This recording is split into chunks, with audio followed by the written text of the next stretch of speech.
The phrase, "I've got a secret," means that someone has information that is not known to others and is intended to be kept hidden or shared only with a select few, which obviously implies that the information is of great value.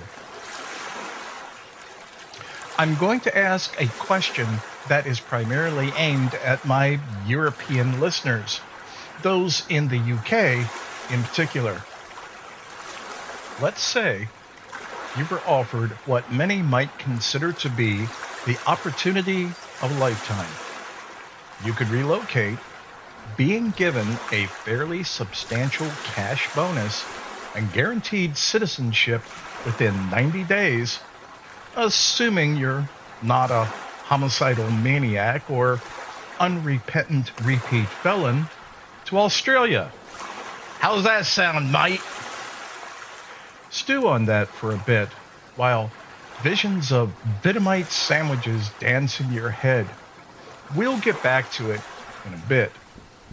Now, the reason for this question is I am well aware of all the social and economic turmoil taking place not just in the UK, but, as I said, several other cities throughout Europe as well.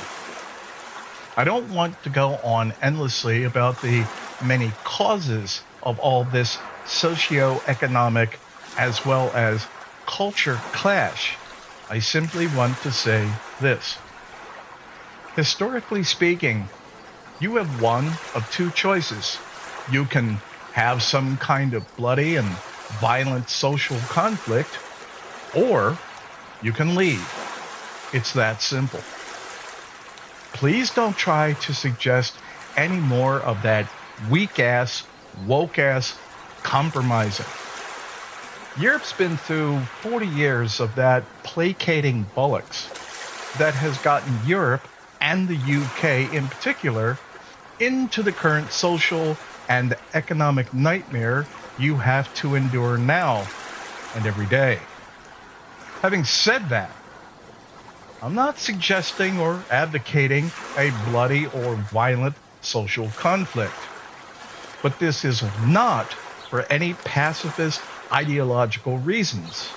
I mean, pacifism is an interesting subject, but in reality, it'll get you fucking killed. It's for the sake of reason itself. Because the history of violent revolutions, regardless of how just and well-intentioned those that set those revolutions into motion, ended up being nightmares in themselves. The extremely bloody French Revolution being a perfect example of how the road to hell is paved with good intentions. Just a quick question. Just wondering if you had been thinking over that relocation to Australia proposal I mentioned earlier, because I'm getting back to it very soon. So speaking of good intentions, I don't want to insult your intelligence by giving you word-for-word instructions. So here's a very brief example from my personal life I hope will effectively illustrate the point. I once had relatives who I eventually came to know and eventually despise because they were users, boorish, and uncouth. That was their good traits. I tried subtly, and eventually not so subtly, to get them out of my living space, my home. Sound familiar? Then it finally came to me. I simply analyzed all the reasons they were sticking around. So I made the environment so horrible, so very unpleasant for them, that they simply left. And most importantly, perhaps, they never even tried to be interlopers into my home and my life again. The simple fact is, when the water becomes absolutely undrinkable and the environment so inhospitable, you won't have to engage in any violence, and you won't have to flee from your own town or your own city or your own damn country, because they will. Now, back to the Australian relocation offer.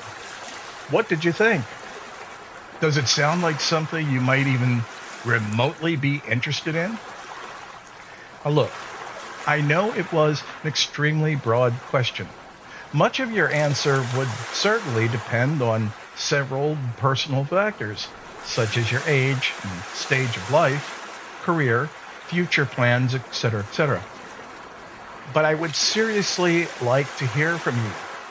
So, you can give me your thoughts, and you can contact me anytime via my website contact link at the earnestmannshow.com/about-contact. Just remember, I'm not expecting or looking for any kind of serious analytical work on this. You're not signing a contract to buy the damn farm here. This is just meant to be a light, general, non-analytical response. So just relax and have some fun with it. Until next time, this is Ernest, and that's all I've got for today.